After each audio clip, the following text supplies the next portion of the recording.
මම නීතිඥ මේනුකා සමරවික්‍රම මගේ ගම මාතර මම මේකට එන්න හේතුනේ මම දැක්කා මේ නීතිඥ මහත්මයා ගම කොහෙද මොනවද කරන්නේ අර ඒ වගේ නිකන් අර කතා කරපු අශීලාචාරකම් හින්දම මම තීරණය කරා මේ මොකද්ද වෙලා තියෙන්නේ කියලා බලන්න.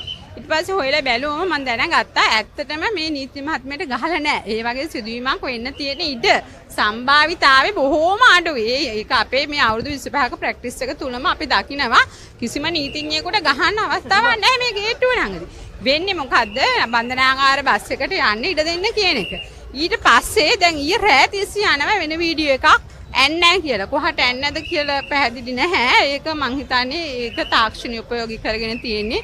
දිගින් දිගටම අධිකරණයේ ඒ වීඩියෝ එක පෙන්නනවා. මේ ලැප් එකක් ගෙනල්ලා ඒක මිනිස්සුතුමාට පෙන්නුවා. ඉතින් එතෙන්දී අපි කරුණු තහවුරු කරා. ඔය ලැප් එකේ පෙන්නන එකද උනේ හඬපටය අදටත් දීලා නැහැ. ඉතින් ජ්‍යෙෂ්ඨ නීතිඥ මහත්මියෙක් නම් අධිකරණයේ ක්‍රියාවලිය හොඳටම දන්නවා. ඉස්සෙල්ලම කරන්න තිබ්බේ පැමිණිල්ල. මේ මොහොත වෙනකොටත් පැමිණිල්ලක් නැහැ. බී වාර්තාව දාන්නෙත් මේ පොලිසියට ගිහිල්ලා නෙමෙයි මෙතෙන්දිමයි එහෙම දැම්ම හැටියේ කොහොම අත්අඩංගුවට ගත්ත පළවෙනි අවස්ථාව වෙන්නේ නැති. ওই විදිහට අත්අඩංගුවට ගන්න බෑ විමර්ශනයක් කරන්න ඕන. කිසිම විමර්ශනයක් නැතුව අත්අඩංගුවට ගත්ත ඒක හින්දා තමයි මට ඉදිරිපත් වෙන්න හිතුනේ. ඊට පස්සේ පසු හැසිරීම ගැන මෙතන අධිකරණයේ පැහැදිලිවම එතුමාගේ ජ්‍යෙෂ්ඨත්වයේ නිලතල එතුමා යුක්තිය වෙනුවෙන් පෙනී හිටිනෑන් කිව්වට මං කියන්නේ මේ සිද්ධිය වෙලාවේ නීතියයි යුක්තියයි අතර පැහැදිලි පරතරයක් පේනවා. යුක්තිය ඉෂ්ට වීමක් පැහැදිලිවම පේන තිබෙන්නේ නැහැ. ඒ හින්දා මේ නිලධාරියට අසාධාරණයක් වුණා කියන තැන මම හිටියා. ඒ සම්බන්ධයෙන් කරුණු දැක්කුවා. ඒ වගේම මම හිතනවා මේක අර දෙපාර්ශ්ව දෙපැත්තට බෙදිලා මහා යුද්ධයක් යන සමාජය කලබන්න ඕන තත්ත්වයක් නෙමෙයි. ඇත්තටම මෙතන ඇති දෙයක් නැහැ. මේ කරුණුත් නැහැ. ඉස්සෙල්ලා දැමේ 314 වගන්තියයි 316 වගන්තියයි අද පොලිසිය කියන 316 අයින් කරගන්නවයි කියලා. ඒකෙම පැහැදිලි වෙනවා මෙතන නඩුවක් ගෙන යන්න තරම් ප්‍රමාණවත් කරුණු නැහැ කියලා. ඒ හින්දා අපි කිල්ලුව වෙන සමත මණ්ඩලයට යන්න අපි කැමතියි. හැබැයි අර නඩුවත් එන්න ඕන කියලා. එතකොට ඒ නඩුව දාලා නැහැ. අද බී රිපෝට් එක දුන්නා. ඒ ජ්‍යෙෂ්ඨ නීතිඥ මහත්තයා එන්න කියලා තිබ්බා. අද ඇවිල්ලත් නැහැ. ඉතින් අද උසාවියට එතුමා එන්නේ ඇවිල්ලා නැහැ.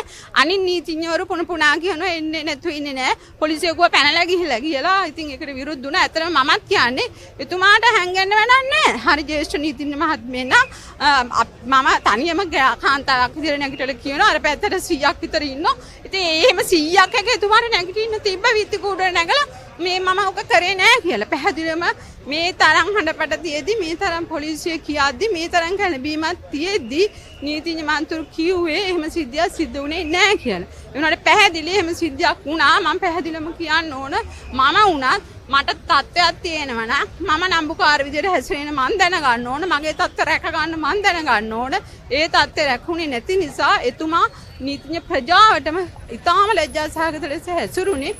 නමුත් ඒ කොහොම වුණත් මේ පොලිස් නිලධාරියා තරුණ බාල කෙනෙක් බලවතා විසින් දුබලයක් පෙළන්න දෙන්න හොඳ නැහැ. මේ වගේ දේවල් කවදාවත් වෙන්න හොඳ නැහැ. ඒ කෙසේ වුණා මේ නඩු දෙකම සමතකටපත් වෙනවා නම් හොඳයි කියන තැන තමයි මම ඉන්නේ. තව ඉස්සරහට මේ මං හිතන්නේ ඊටාම ඉවසීම අපේ ප්‍රජාවේ නැති ඉවසීමෙන් මේක විසඳගමු. ඔබතුමිය හිතන්නේ පොලිසිය මේ වෙලාවේ නිලධාරියා ඉක්මන් ක්‍රියාමාර්ග ගැනීම මොන විදිහට සාධාරණයිද කොහොමද ඒක කරන්නේ? අපෝ නෑ ඒක නේ මං කිව්වේ. නීතිය යුක්තිය පරතරයක් තියේ කියලා මං අර නොකිය කිව්වේ ඒක තමයි. පොලිසියට තිබ්බා. පොලිසියට කවුරු හරි හිතන්නේ මේම අපේ ගමේ ගොඩේ මමත් ගමේ ගෑණියෙක් මම දැකලා තියෙනවා. දෙගොල්ලක් රණ්ඩු වුණාම දැන් දෙන්නෙක් රණ්ඩු වුණාම මොකද පැමිණිල්ල මගේ කරේ තිබ්බ චේන් එක කඩාගත්තා. ඊළඟට රණ්ඩුව නෙමෙයි මං කොල්ල කෑම. අන්න ඒ වගේ මෙතන පොලිස් නිලධාරිය කිව්වේ වාහනේ පැත්තකට ගන්න. ඒ වුණාට සිද්ධ වුණේ වෙන දෙයක්. පොලිසිය කිසිම විමර්ශනයක් නැතුව තමයි කරුණ වාර්තා කරන්නේ. ඒක වැරදි. ඒ අවස්ථාවේ පෙනී හිටියේ නෑනේ. පෙනී හිටිය නම් ඒ අවස්ථාවේ ඒ පොලිස් නිලධාරිය සිරගත වීමක් වෙන්න විදියක් නැහැ. කරුණු කාරණා අධිකරණයට හරියට ගියා නම් ගරු විනිසුරුතුමා දෙපැත්තටම අහුම්කම් දෙනවා. අහුම්කම් දෙන්න දෙපැත්තක් තියෙන්න එපා.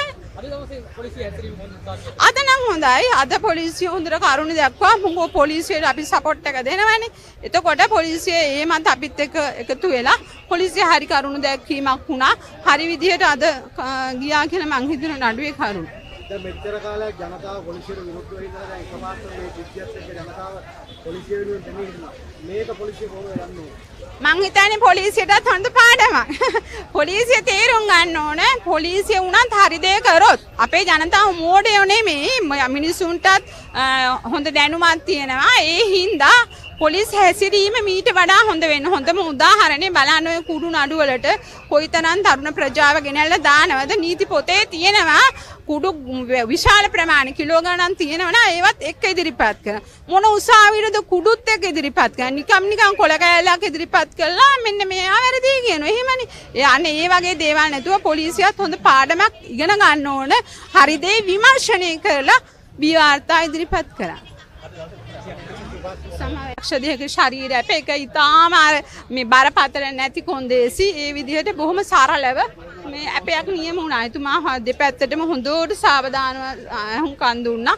මෙතන ඉතින් ඇත්තටම බරපතල එතුමාගේ නම නම් I don't know. එතුමා මම දැක්ක මම එතුමාගේ ඉදිරියේ හුඟක් පෙනී ඉඳලා තියෙන මම දක්න එතුමා දෙපැත්ත අහන දෙපැත්තක් නොතිබුණු හින්දා තමයි ඔය දේ සිද්ධ වෙන්නේ.